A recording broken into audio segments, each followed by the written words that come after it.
High বন্ধুরা, তোমরা সবাই কেমন আছো?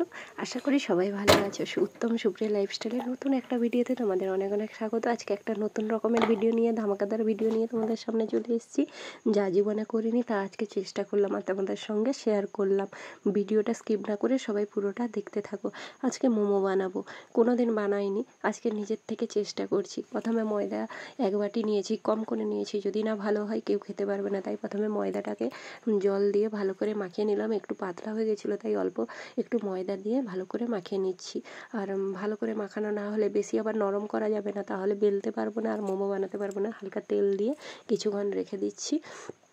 তারপরে এখানে মেয়ে দেখো আমার ধুলো ঘাঁটছে রাত্রিবেলা। এখানে চপের আলু, এখানে ভেজিটেবলের আলু, এখানে এমনি আলুকে পেঁয়াজ দিয়ে, কাঁচা পেঁয়াজ দিয়ে রেখেছি আর বাঁধাকপি রেখেছি।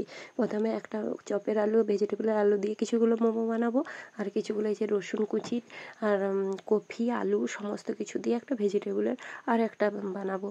দেখি না চেষ্টা করে কোনটা বেশি ভালো লাগে। ওই জন্য এখানে পেঁয়াজ কুচি, রসুন কুচি, আলু, বাঁধাকপি একটু দিয়ে অল্প করে দিয়েছি। যদি ভালো না লাগে আর গ্রামীণ মানে একেবারে কোনো সেরকম মশলা ছাড়াই আজকে মোমোটা বানালাম। প্রথমবার বানাচ্ছি, মনে খুব ভয় লাগছে, যদি ভালো না হয় সব কিছু নষ্ট হয়ে যাবে বাড়ির সবাই। এখানে একটু সবজি মশলা, একটু গরম মশলা আর একটু চাউমিনের মশলা ছিল, দিয়ে দিয়েছি।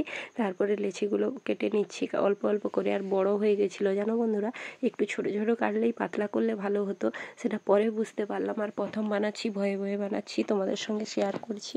কেউ কিছু খারাপ মনে করো না, যে ভেবো না যে পারে না, লেগে পড়েছে। এখানে লেচিগুলো আমার সমস্ত কাটা হয়ে গেছে। এবারে বেলে নেবো। লেচিগুলো কাটার পর হালকা রিফাইন তেল দিয়ে দিলাম। তেল দিয়ে অল্প আবার ময়দা দিয়ে ভালো করে রেখে দেবো, যাতে কেউ কারোর সঙ্গে না লেগে যায়। ওই জন্য ওই দেখো ময়দা দিয়ে ভালো করে ওগুলো নাড়াচাড়া করে মাখিয়ে দিলাম ভালো করে। এবারে রেখে দিয়েছি। তারপরে এই যে দেখছো, ময়দা আবার ভালো করে দিলাম, অল্প হয়ে গেছিলো তাই আবার ভালো করে ময়দাটা দিলাম। তেল ময়দা দুটোই মাখিয়ে দিলাম। আর কিসে জল গরম বসাবো এটাই টেনশন করছিলাম ময়দা মাখাতে মাখাতে।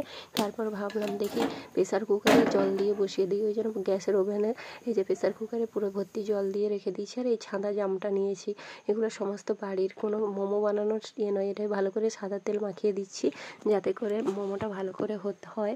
আর সত্যি কথা বলতে গেছি, পুরোটা নিজের বুদ্ধি তা নয়, দেখেছি ইউটিউবে যে এইভাবে অনেকে বানায়, তার জন্য আমিও চেষ্টা করলাম। প্রথমে এই যে একটা মোমো বেলে নিয়েছি আর এই যে আলুর পুরটা দিয়ে দিলাম। এবারে মুড়তে পারছি না জানো বন্ধুরা, কখনো তো বানাইনি এরকম করে, যাই হোক করে মুড়ে দিয়েছি। এরপরে যখন বানাবো, দেখো বন্ধুরা এখানে ভেজিটেবলের আলু দিয়ে যে মোমোটা করেছি ওটা অলরেডি বসিয়ে দিয়েছি, এইভাবেই বসিয়েছি, জানি না কিভাবে হবে। আর এখানে করেছি যেটা মোমোর মশলা, আলু আর কফি দিয়ে করেছিলাম, ওটা করেছি। আর এখানে চপের আলু দিয়ে করেছি, জানি না কোনটা কি টেস্ট হবে, তোমরা দেখতে থাকো। আর কিভাবে বানাচ্ছি তোমরা দেখো। ডিজাইন করতে পারিনি, যেরকম জানি আমি সেরকমই করলাম। প্রথম বানাচ্ছি, কীরকম টেস্ট হবেও জানি না, খারাপও হতে পারে, খেয়ে দেখবো তারপরে তোমাদের জানাবো। আগে একটা একটা করে নিই, ঠিক আছে? প্রেসার কুকারে করে জল বসিয়েছি, দেখো কেমন লাগছে দেখতে আগে বলো। এরকম বানিয়েছি, ভালো বানাতে পারিনি, কেমন লাগছে বলো।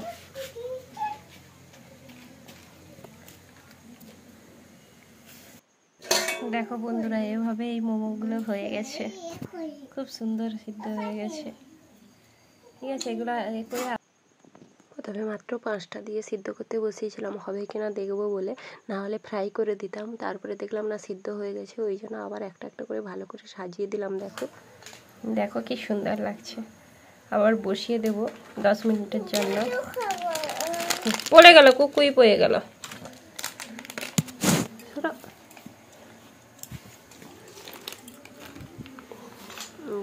বসিয়ে দিলাম আবার প্রেসার কুকারের উপরে। আর এর উপরে থালাটা চাপিয়ে দেবো, বাইটটা চাপিয়ে দেবো, কারণ একটু ফাঁকা থেকে গেছে, ওই জন্য বাইটটা চাপিয়ে দিলাম। আমার এখানে বসিয়ে দিয়েছি। তারপর বানানো কমপ্লিট হয়ে গেছে। মাকে সস দিয়েই খাচ্ছি, সেজুয়ান চিলি সসটা নেই, ওই জন্য এমনি টমেটো সস দিয়েছি। কাকিমাকে দিয়েছি, মাকে দিয়েছি। আর মুখের দিকে তাকিয়ে আছি কখন বলবে ভালো হয়েছে। নিজেও খেয়ে দেখলাম, খারাপ হয়নি গো বন্ধুরা। আর আমার মেয়েও খেতে বসছে, দেখো আমার মেয়েও খাচ্ছে সস। সস, অ্যাকচুয়ালিও খেতে বসছে সসটা, না মোমো নিলে কীরকম হবে, ওই জন্য মোমো নিয়ে বসছে। আমার মেয়ে কিন্তু বিশাল বুদ্ধিমান। তারপরে তোমাদের দাদাভাই ফোন করলো, ও ফিস্ট করবে, মাংস ফিস্ট করবে, আদা রসুন বেটে দিতে হবে। একজনকে হাতে আদা রসুন পাঠিয়েছে, তার জন্য শিলনোড়ায় করে আদা রসুনটা ভালো করে পেস্ট করে দেবো। আর ধুয়ে, রসুন একটা পড়ে গেছিলো, ওটা ধুয়ে নিলাম।